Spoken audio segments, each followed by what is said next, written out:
आज भी हम वही टॉपिक कंटिन्यू करेंगे जो लैंड रेवेन्यू पॉलिसी है दिल्ली सल्तनत की। इसमें कल मैंने अर्ली टर्किश सुल्तान के बारे में डिस्कस किया था और आज हम एक्सक्लूसिवली अलाउद्दीन खिलजी की पॉलिसी डिस्कस करेंगे। लैंड रेवेन्यू से रिलेटेड जो उसने कदम उठाए उसको डिस्कस करेंगे। ऐसे तो आप बहुत पहले से ही पढ़ते चले आ रहे हैं अलाउद्दीन खिलजी के बारे में और उसकी उसके लैंड रेवेन्यू रेगुलेशंस और उसकी मार्केट पॉलिसी ज्यादातर लोगों को उसका बैकग्राउंड मालूम ही है। जैसे कि मैं पहले भी ये चीजें डिस्कस कर चुकी हूँ कि अलाउद्दीन खिलजी के पीरियड में एक्सपेंशन बहुत हुआ और उसमें पॉलिटिकल स्टेबिलिटी उस पीरियड में ज्यादा थी। तो उसके हम देखते हैं कि इस पीरियड में रिफॉर्म्स काफी हुए और लैंड रेवेन्यू रिफॉर्म के कनेक्शन में जैसे मैंने आपसे कहा था कि भाई हमको अर्ली पीरियड में कम इंफॉर्मेशन मिलती है, लेकिन इस पीरियड में Barani has given a very graphic account of Alauddin Khilji's land revenue administration as well as his market control policy. इसके अलावा इसामी का भी काम है, अतीफ का भी काम है। तो इस पीरियड पे काफी सोर्सेज हैं और जैसे मैंने कहा ग्राफिक अकाउंट तो जलाउद्दीन बर्नी का इसमें है। तो कल जहाँ पे मैंने एंड किया था वो ये बताया था मैंने कि बहुत से ऐसे ग्रांटीज थे जिनको वक्फ और इनाम के तौर पे जमीनें दी गई थी। तो सबसे पहले अलाउद्दीन ने ऐसी ग्रांट्स जो है वो वापस ले ली, जो चैरिटी के तौर पे जो भू अनुदान जिसको हम कहते हैं, ऐसी लैंड ग्रांट की गई थी वो इन लोगों से उसने वापस ले ली। लेकिन वापस लेने का मतलब ये नहीं था कि उनको दोबारा नहीं दिया गया। However, he subsequently made fresh grants to the individuals जो उसको लगता था कि काबिल हैं, मेरिट है इनके अंदर, तो उसने उनको फ्रेश ग्रांट्स भी इश्यू करी और उसके अपने दस्तावेज थे। और इस विषय में डॉक्टर आरपी त्रिपाठी जो एक एमिनेंट हिस्टोरियन थे वो ये कहते हैं कि he wanted to assert the right of the monarch. इस कनेक्शन में भी वो मोनार्क का या एक शासक का अधिकार है उसको असर्ट करना चाहता था, उसको दिखाना चाहता था कि जो भी इस तरह के ग्रांट्स हैं वो शासक के ऊपर ही निर्भर है कि वो उनको जब तक चाहे दे, जब चाहे वापस ले। तो ये एक तरह से उसका एक अधिकार था। तो अब जो उसने ग्रांट्स इशू करी तो उसमें उसकी जो अपनी टर्म्स और कंडीशंस थी उसके बेसिस पे उसने फिर नई ग्रांट्स दी।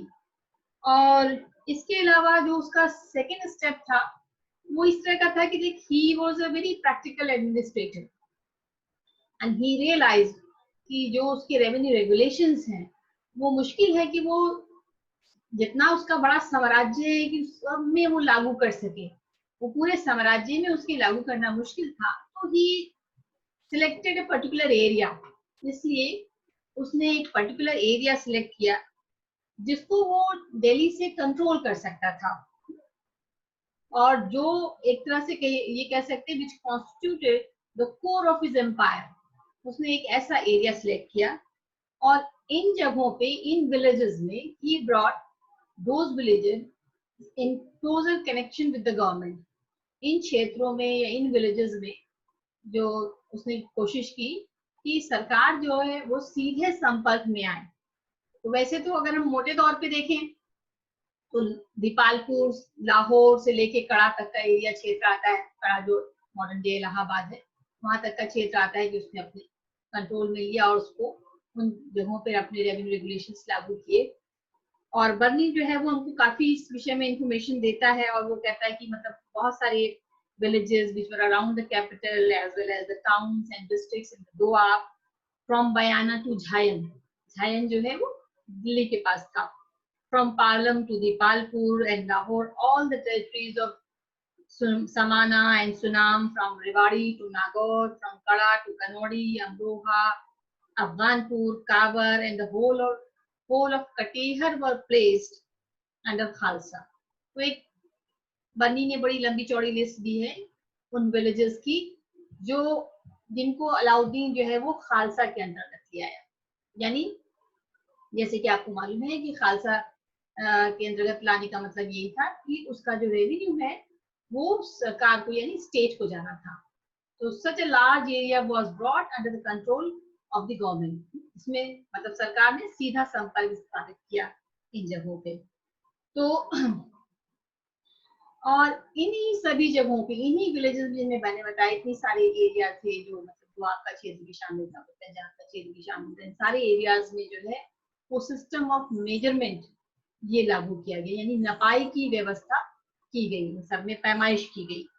और इसमें यह है कि जो अलाउद्दीन ने जो रेगुलेशंस बनाई थी, उन रेगुलेशंस के हिसाब से बनी ये कहता है कि Alauddin ordered that all the revenue should be uniformly realized on the basis of measurement, and he also says that the revenue was to be collected on the basis of bahukmai masahat wa wafai biswa। लिख दूं क्या इसको मैं? करिए, मैं उसको लिख लेंगे मैम, लिख लेंगे आप? मैम आपने फर्स्ट सेमेस्टर में बताया था। तब ठीक है जी मैम। तो जैसे कि मैंने बताया भी था, अगर जिन लोगों ने याद हो तो बता दो कि मसाहत शब्द जो है वो पैमाइश यानी नपाई को इंडिकेट करता है, और वफाए बिस्वा यानी बिस्वा के अनुसार, यानी प्रति बिघा पैदावार के अनुसार जो है वो भू राजस्व निर्धारित किया गया। यानी जो भी कल्टीवेटेड एरिया था, जहाँ खेती हुई थी, जो कल्टीवेटेड एरिया था उसकी सबसे पहले पैमाइश की जानी थी, और उसके बाद एस्टिमेशन उसका लगाना था कि प्रति बीघा पैदावार के अनुसार, और उसका जो है अनुमान लगाना था। तो बिस्वा जो है वो 1/20 ऑफ द बीघा जो है वो एक बिस्वे के बराबर था। तो ये यूनिट थी कैलकुलेशन की, और इस तरह से जो स्टैंडर्ड प्रोडक्शन था कि उसके अनुसार जो पैदावार हुई, उसमें स्टेट ने अपना जो राजस्व फिक्स किया वो था 50% ऑफ द रेवेन्यू। 50% जो है वो स्टेट का हिस्सा था कि वो राज्य लेता। इसके अलावा जैसे कि आपको ये भी मालूम ही होगा कि उसने 2 टैक्सेस और भी लगाए थे जो कि इसके साथ ही लिए जाने थे भू राजस्व के साथ, जिसमें एक नाम आता है घड़ी का, जिसको हम कहते हैं कि घर से संबंधित था, और एक चराई का आता है कि पास्टर लैंड्स पे, चरागाहों पे जो लगने वाला टैक्स था वो चराई था, यानी जिसके पास जाहिर सी बात है ज्यादा पशु होंगे उसके ऊपर ज्यादा टैक्स लगेगा, और घर यानी घर पे लगने वाला टैक्स था। So both these taxes had been levied earlier also, and these were traditional taxes. जब ऐसा नहीं सुनने में आता कि पहले कभी किसी ने ना लगाया हो, ये टैक्सेस ट्रेडिशनल टैक्सेस थे, इससे पहले भी लगाए जा चुके थे। लेकिन एक चीज यहाँ जो नोट करने की है वो ये है कि नेचुरली वो ऐसे घरों पे जो टैक्स नहीं लगाएगा ना, जहाँ जो झोपड़ी हो या फूस के घर बने हो, उस पर थोड़ी ना टैक्स लगाएगा। घरी हम कह रहे हैं तो घरी का मतलब यहाँ झोपड़ी से फूस के मकानों से नहीं है, पक्के मकानों से। जो ईंट के बने मकान होंगे, जो पक्के मकान होंगे, तो ऐसी बात है ये टैक्स उन पे लगाया जाएगा। तो इससे आप अंदाजा लगा सकते हैं कि ये गांव का सम्राट ही वर्ग होगा जिसके पक्के मकान होंगे। ये चीजें ऐसे तो नहीं लिखी, लेकिन अंदाजे से आप कह सकते हैं ये जो वही लोग रहे होंगे जिनके पास अपने पक्के मकान होंगे, और पक्के मकान उस वक्त वही लोग होंगे जो गांव का एक अच्छा उच्च वर्ग था, किसानों का, सम्राट वर्ग था किसानों का। और इसी तरह से जो चराई वाला टैक्स भी जाहिर सी बात है, जिसके पास ज्यादा पशु होंगे, मवेशी होंगे, उसके ऊपर ज्यादा टैक्स लगेगा। तो अगर आप देखेंगे इन नक्शल, ये भी इसी क्लास को ही ठाट करता है जो गांव की एरिस्टोक्रेटिक क्लास थी। और जो इसके बाद जो रेगुलेशन थी वो ये थी कि the land revenue was to be calculated in kind but was demanded in cash. उसका कैलकुलेशन टाइम में किया गया और फिर काइंड को कैश में कन्वर्ट किया गया। अब जैसे कि सपोज किसी के खेत से 40 मन गेहूं अगर निकला है, तो जाहिर सी बात है उसका हिसाब ये कि भाई 20 मन स्टेट का हुआ, तो ये काइंड में हुआ कि गेहूं 20 मन स्टेट का हुआ, लेकिन उस 20 मन को बेच के वो किसान जो है वो राज्य का भू राजस्व अदा करेगा। So for that purpose the cultivators had to sell their produce either to the banjaras or they were allowed to take it to the local mandi। चाहे वो बंजारों को अपना अनाज बेच देते, चाहे वो लोकल मंडी में जाके जो है अनाज को बेच के आते था।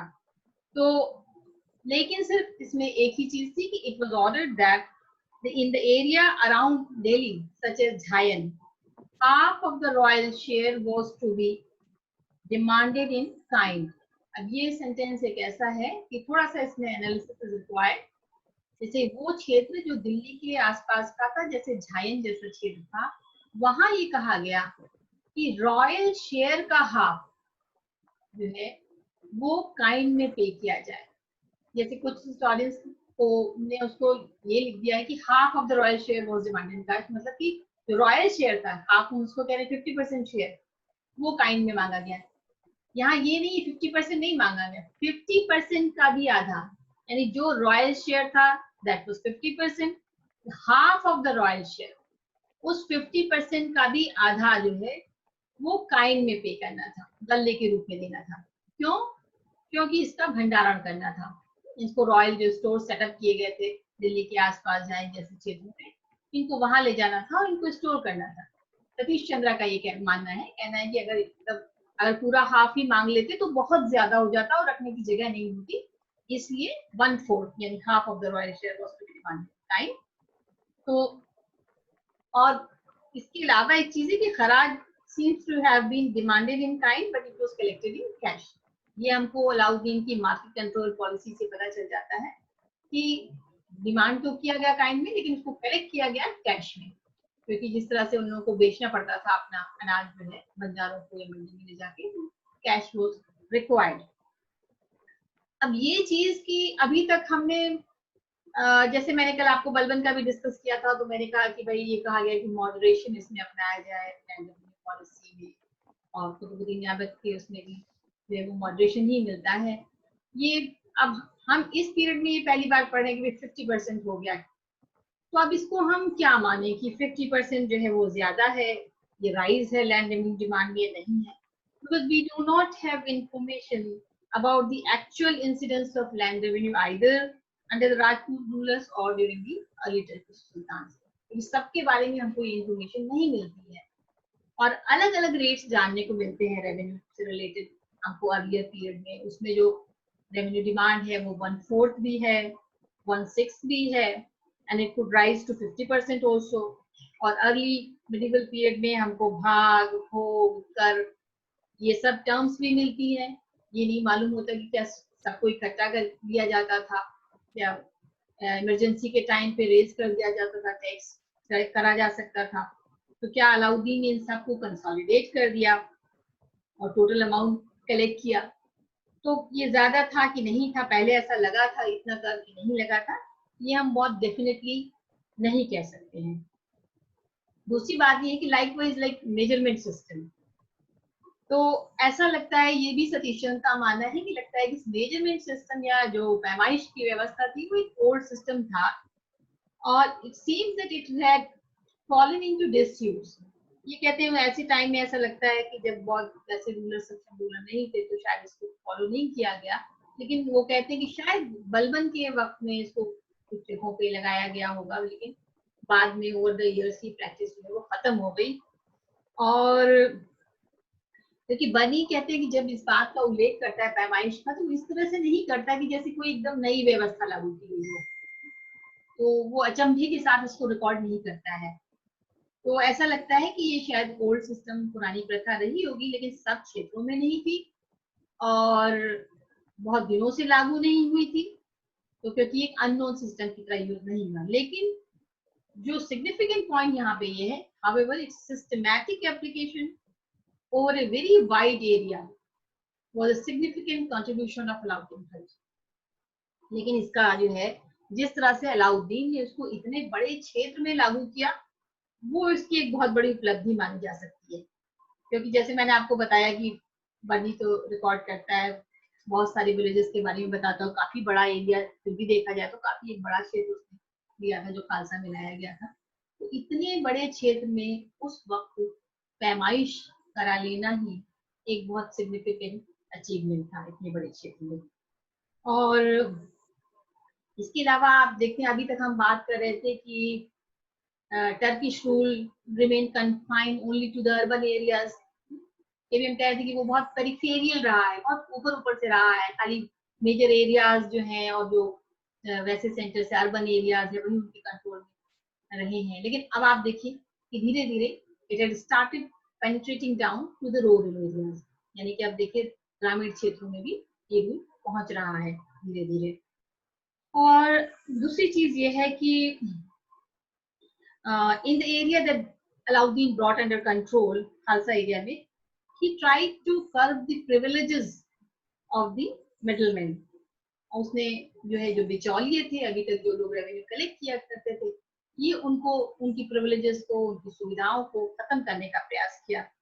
क्योंकि इट वाज दिस सेक्शन जिसको बर्नी रेफर करता है खुद मुकद्दम एंड चौधरी इन टर्म्स से, क्योंकि है मतलब दोनों मतलब सब एक ही है, चौधरी हो चाहे खुद हो, मतलब लीडिंग मैन, जो लीडिंग मैन होता था, जो मुखिया, उसी तरह का ये वर्ड है. तो उनको क्योंकि बर्नी इस तरह से भी रेफर करता है, they were the rich man who used to ride on fine horses, wear fine clothes, जो अच्छे कपड़े पहनते थे, जो अच्छे घोड़ों पर सवार होते थे, जो वेपन्स रखते थे, जो कनाइवल पार्टीज होल्ड करते थे. तो ये उस क्लास को बर्नी जो है रेफर करता है. वहां दो he uses the word Hindu, but I said it is not used in a communal sense but to depict a particular class of the village community. Village community के पर्टिकुलर क्लास के लिए वो इन शब्दों का इस्तेमाल करता है. और ऐसा क्यों था? क्योंकि in the villages they had the best land holding, कि गांव में जो सबसे अच्छी जमीनें थी वो इन लोगों के अधिकार में थी. और यही नहीं, ये लोग जो है पेजेंट से टैक्सेस भी लेते थे, वो अपना टैक्स का बर्डन भी उनके ऊपर पास ऑन कर देते थे. और इसके अलावा जो टैक्स कलेक्शन के वो चार्जेस लेते थे, वो खुदी चार्जेस, वो टैक्स कलेक्शन के भी चार्जेस लेते थे जो खुदी चार्जेस कहलाते थे. तो अलाउद्दीन के लैंड रेवेन्यू पॉलिसी ने इस क्लास को काफी जो है प्रभावित किया, इस सेंस में कि ये इंश्योर किया कि वो लोग भी ऑर्डिनरी पेजेंट्स की तरह अपना रेवेन्यू अदा करें, अपना लैंड रेवेन्यू अदा करें. कि जैसे हालांकि बर्नी तो उनके लिए बड़े सब शब्दों का इस्तेमाल करता है, वो कहते हैं they position was reduced to that of the Balahar of the village. Balahar से शब्द अभिप्राय यहाँ जो लोएस्ट ऑफ द लो है, गांव के सबसे निम्न वर्ग के लोग थे, उनकी तरह जो है उनकी स्थिति हो गई. लेकिन जैसे कि आपको मालूम है, बर्नी जो है वो एग्जैजरेट भी करता है, अतिशयोक्ति भी करता है. तो उनकी पोजीशन में जो फर्क आया वो यही आया कि एक तो उनके वो टैक्सेस जो कलेक्ट वो करते थे, चार्जेस लेते थे, वो खत्म हो गए, क्योंकि अब सरकार का सीधा संपर्क हो गया था विलेजेस से, तो उसमें उनकी जरूरत नहीं थी, उनको नहीं कलेक्ट करना था. सरकार ने अपने रेवेन्यू कलेक्टर्स जो आमिल कहलाते थे वो अपॉइंट किए हुए थे. और दूसरी बात ये कि ऑर्डिनरी लोगों की तरह वो भी डिसिप्लिन वे में उनको भी जाके जो लैंड रेवेन्यू कलेक्टर था उसके पास जाके और उनको रेवेन्यू अदा करना पड़ता था, because there was the fear of punishment, क्योंकि अगर वो ऐसा ना करते तो उनको सख्त से सख्त सजाएं दी जाती. और दूसरी बात ये कि अब सबकी जमीन की पैमाइश हो चुकी थी, वो छुपा नहीं सकते थे कि भाई ये लैंड उनकी नहीं है, वो अपना बर्डन पास ऑन नहीं कर सकते थे. सबका मालूम था पैमाइश के बाद कि कितनी जमीन किसके पास है. तो इस क्लास को जो है वो काफी उसको उसने अनुशासित किया. और दूसरी बात यह है कि जो अलाउद्दीन का अचीवमेंट है, एक तो मैंने ये कहा कि भाई वो एक सिस्टमैटिकली उसने एक बहुत बड़े क्षेत्र में जो है ऐसी व्यवस्था को लागू किया और खालसा के अंतर्गत लाया. और दूसरी बात ये थी कि इतने बड़े क्षेत्र में उसको बहुत ऑफिशियल्स अपॉइंट करने पड़े. उसमें मुतसर्रिफ यानी अकाउंटेंट्स भी थे, उसमें जो है आमिल्स भी थे, गुमाश्ताज भी थे, एजेंट्स भी थे. तो इन सब के ऊपर एक चेक रखना कि कोई रिश्वत ना ले, ये भी एक बहुत बड़ी चीज थी, क्योंकि जितना बड़ा स्टाफ होगा उतने ही करप्शन के चार्जेस को रोकना बड़ा मुश्किल होगा. तो उनके ऊपर चेक रखने के लिए उनके अकाउंट्स को नायब वजीर द्वारा चेक किया जाता था. और फिर नायब इस अकाउंट को जो गांव का पटवारी था उसके बही खाते के साथ उसका मिलान किया जाता था. तो देखा जाता था कि कहीं कोई गलती तो नहीं है. और कहते हैं, जैसे कहते हैं कि भाई अगर एक जीतल की भी गलती होती तो सबसे सख्त सजा दी जाती थी.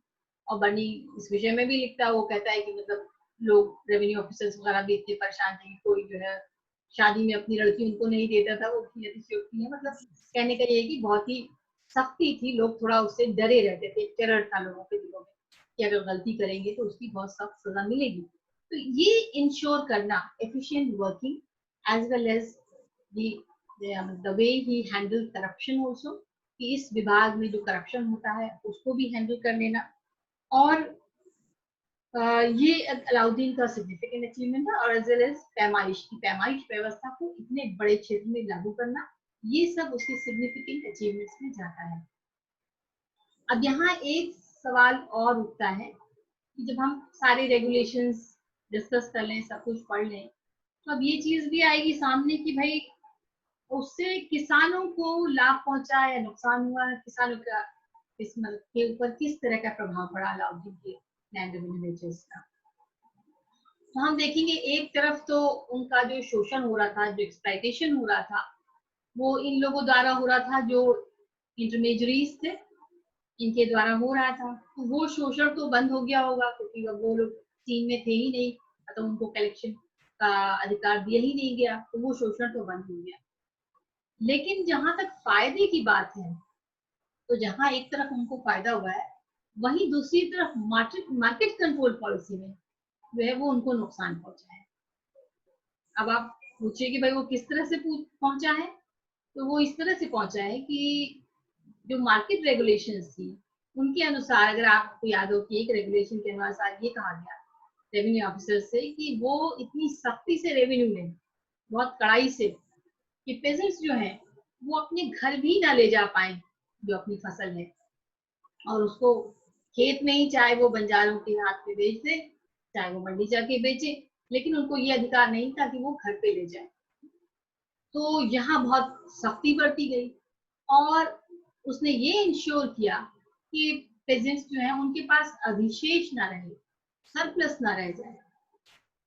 तो खाने पहनने को तो था उसके पास, लेकिन सरप्लस नहीं बचा उसके पास।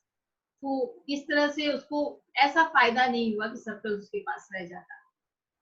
तो ये जो है इतना कह सकते हैं कि उसका जो ऑब्जेक्टिव था कि पेजेंट्स जो हैं वो इतना उनके पास रहे कि वो किस तरह से अपनी जीविकोपार्जन करते रहे, जीते रहे, खेती के कार्य में संलग्न रहे, उनको इतनी भी नुकसान ना हो कि उनके पास इतने निर्धन हो जाए वो कि बीज ना रहे, खेती ठीक से ना हो पाए, खेती ठीक से हो पाए, लेकिन जो है सरप्लस न बचे उनके पास।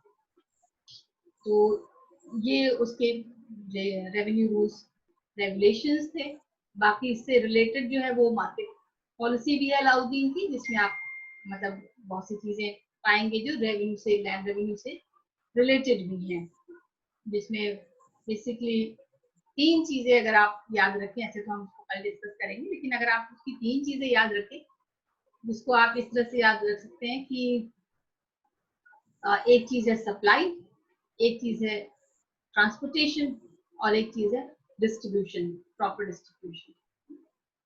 तो एसटीडी, अगर आप एसटीडी याद रखेंगे तो ये 3 इंपॉर्टेंट एस्पेक्ट्स हैं। Supply, proper supply that he maintained from the villages to the cities, and then its proper transportation, जिसके लिए उसने बंजारों को जो है वो सेटल किया था और रजिस्ट्रेशन उनका करवाया था, and then the proper distribution of the commodities to the citizens, कि जिस तरह से लोगों के बीच वितरण हुआ चीजों का, ये 3 उसके आधार हैं उसकी मार्केट पॉलिसी की।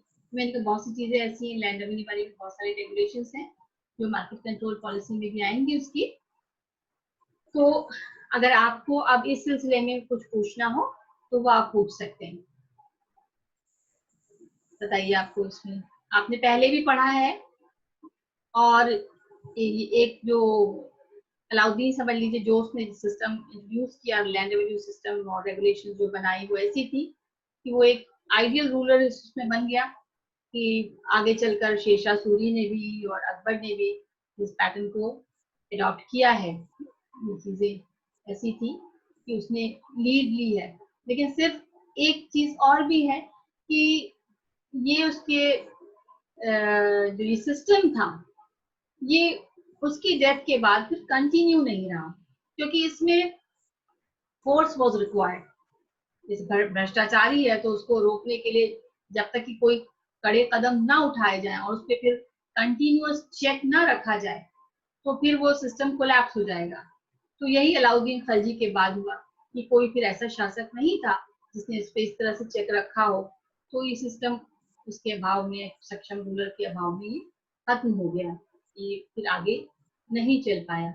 लेकिन एक जो बहुत बड़ा इफेक्ट हुआ अलाउद्दीन की लैंड रेवेन्यू पॉलिसी का, वो ये था कि वो भी सतीश चंद्रा का ही कोट है, वो ये कहते हैं कि further the growth of money economy in the villages, कि इससे जो है वो गांव में जो है वो जैसे मुद्रा व्यवस्था जो है वो आई, और क्योंकि रेवेन्यू जो है वो कैश में मांगा गया, तो मुद्रा जो है, मुद्रा का प्रचलन इसमें हुआ, तो ये मार्केट इकोनॉमी जो है, बाजारी जो व्यवस्था है, ये जो है इसने इसको इनकरेज किया, जो पॉलिसीज थी उससे ये चीज इनकरेज हुई। अब बताइए, अब कुछ आपको पूछना है इस कनेक्शन में?